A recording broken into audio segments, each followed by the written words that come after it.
रामधारी सिंह दिनकर जी ने लिखा है कि जब नाश मनुष्य पर छाता है पहले विवेक मर जाता है, और लगता है कि आजकल भाजपा वालों का विवेक भी मर गया है। नमस्कार, मैं हूं राजू सिंह और आप देख रहे हैं नो पॉलिटिक्स। हुआ यूं कि पिछले दिनों जो हरिद्वार में धर्म संसद हुआ था, जिसमें बहुत सारे संत महात्मा इकट्ठा होकर अपने प्रतिकार की बात की थी कि यदि हिंदू बहु बेटियों पर कोई अटैक करता है तो आप भी प्रतिकार करना सीखिए, और अपने बेटी बहुओं की रक्षा करने के लिए और हिंदू धर्म को बचाने के लिए आपको भी हाथों में हथियार उठाना पड़ेगा।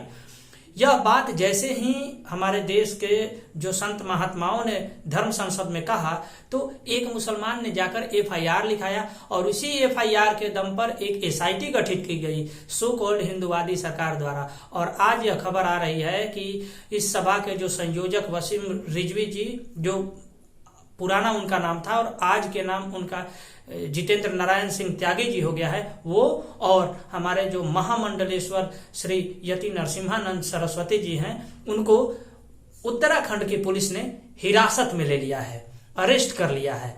और ऐसा लगता है कि उत्तराखंड की पुलिस और उत्तराखंड की सरकार पूर्ण रूप से नाव हारने की तैयारी करके बैठी है। एकदम लुटिया डुबो कर ही मानेगी। बताइए, इसी उत्तर प्रदेश में मौलाना तौकीर रजा ने क्या से क्या नहीं बोला था, जहर उगला था। इसी उत्तर प्रदेश में असदुद्दीन ओवैसी ने क्या से क्या नहीं कहा था। सीधे सीधे हिंदुओं और उत्तर प्रदेश के शासन प्रशासन पुलिस तक को धमकी दे डाली थी।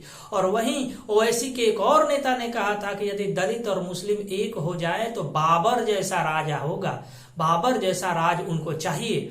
और उन लोगों पर कुछ नहीं हुआ, एफआईआर के बावजूद कुछ नहीं हुआ। लेकिन यदि आप हिंदू हैं और प्रतिकार की बात कर दिए तो आप बहुत बड़े कम्युनल हैं। आप प्रतिकार कैसे कर सकते हैं भाई? आप तो यहाँ मरने के लिए ही पैदा हुए हैं, आप यहाँ कन्वर्ट होने के लिए पैदा हुए हैं, आपकी बेटी बहुएं रेप और मर्डर्स के लिए पैदा हुई हैं। आप प्रतिकार की बात कैसे कर सकते हैं?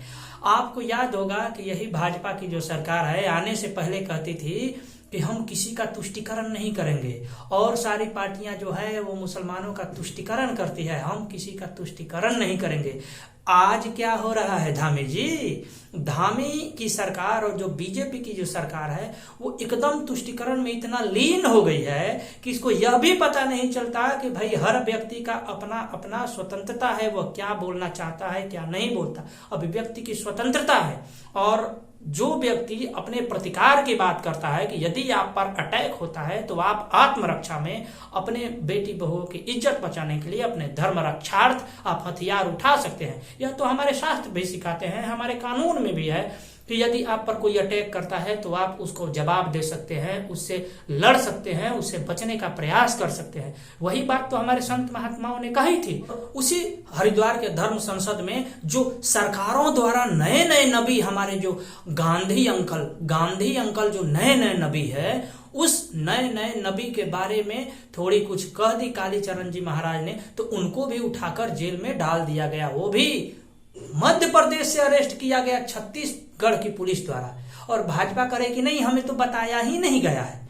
मतलब दोनों हाथ में इनको लड्डू चाहिए। हिंदुओं को उल्लू समझ के रखा है इन लोगों ने। जब देखो जहां देखो एक तरफा कार्रवाई होती है, दूसरी तरफ तो इन लोगों के बोलने के भी हिम्मत नहीं, उल्टे पुलिस पीटती है। जितना भी हिंदू सम्मान करता है इनके, उतने ही हिंदुओं की धज्जियां उड़ाई जाती है, उनके पर्सनल राइट्स की धज्जियां उड़ाई जाती है, उनके अभिव्यक्ति की आजादी की धज्जियां उड़ाई जाती है। कोई प्रतिकार की बात करते कि यदि हमको कोई मारता है तो हम उससे बचाव क्या क्या कर सकते हैं, बचाव की बात करते, वो भी इनके लिए जायज नहीं है। आप कम्युनल हो गए, आप ऐसा नहीं कर सकते हिंदुस्तान में। तो आप यह तय मानिए, यदि जितेंद्र नारायण त्यागी जी और हमारे महामंडलेश्वर यति नरसिम्हानंद जी को अरेस्ट किया गया है, जैसा कि खबर आ रही है, तो ये उत्तराखंड के सरकार के ताबूत में कहीं अंतिम कील न साबित हो जाए। वहीं उत्तराखंड में सीमाई इलाकों में इतने मदरसे और मस्जिदें बनाई गई हैं, यही बीजेपी की सरकार के होते हुए। और उस पर किसी का ध्यान नहीं है। लेकिन अगर उसी धर्म संसद में कोई प्रतिकार की बात करता है तो वह कम्युनल हो जाता है। कल ही मैंने अपने एपिसोड में बताया था कि उत्तर प्रदेश के जो नेपाल से सटे हुए 7 जिले हैं उसमें 26% मस्जिदों की संख्या में बढ़ोतरी हो गई। ये क्या हो रहा है? ये तब हो रहा है जब योगी जी की सरकार में। वहीं पूरी मठ के शंकराचार्य जी ने कहा कि 15 देश हिंदू अपनाने के लिए, हिंदू बनने के लिए तैयार है। वो हिंदू राष्ट्र बनना चाहते हैं, लेकिन भारत शुरुआत तो करे। मैं शंकराचार्य जी से कहता हूं कि महाराज ऐसा ना करें, इसे पहले इस्लामिस्ट राष्ट्र होने से बचा लीजिए। यहाँ गजवाए हिंद चल रहा है और सरकार द्वारा पोषित गजवाए हिंद चल रहा है।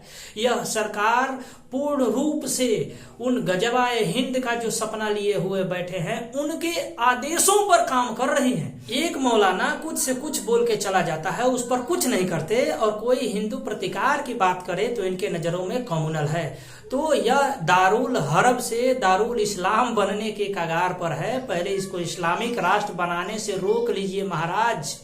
आप सभी संत महात्मा एक होकर के सरकार पर दबाव बनाइए, अन्यथा जिस तरीके से कार्यवाहियां चल रही हैं मुसलमानों को तुष्टिकरण करने के लिए, तुष्टिकरण की सारी पराकाष्ठाएं पार की जा रही हैं, और यहाँ के जो संत समाज है वो एक टक निगाहों से देख रहा है। जो भी बड़े बड़े मठों के मठाधीश है वो चुपचाप देख रहे हैं ऐसा होते हुए।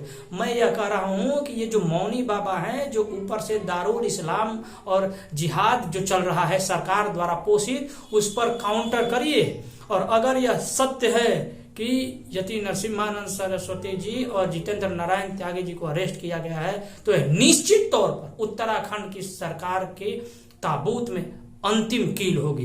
हिंदुओं, इस बात को आप ध्यान में रखना कि आपके साधु महात्माओं को प्रताड़ित किया जा रहा है भाजपा की सरकार द्वारा। पहले कालीचरण महाराज जी को छत्तीसगढ़ की पुलिस मध्य प्रदेश से अरेस्ट करके ले जाती है। मध्य प्रदेश में किसकी सरकार है? भाजपा की सरकार है। और अब उत्तराखंड में भाजपा की धामी सरकार यति नरसिम्हानंद सरस्वती और जितेंद्र नारायण त्यागी जी को अरेस्ट कर ली है, क्योंकि हेट स्पीच उन्होंने दिया था। अपने बचाव की बात करना हेट स्पीच है।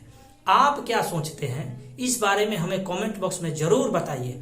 और हाँ, तन मन धन से यति नरसिम्हानंद सरस्वती जी और जितेंद्र नारायण त्यागी जी के साथ खड़े रहिए, क्योंकि आने वाला भविष्य बहुत खतरनाक होने वाला है। नमस्कार।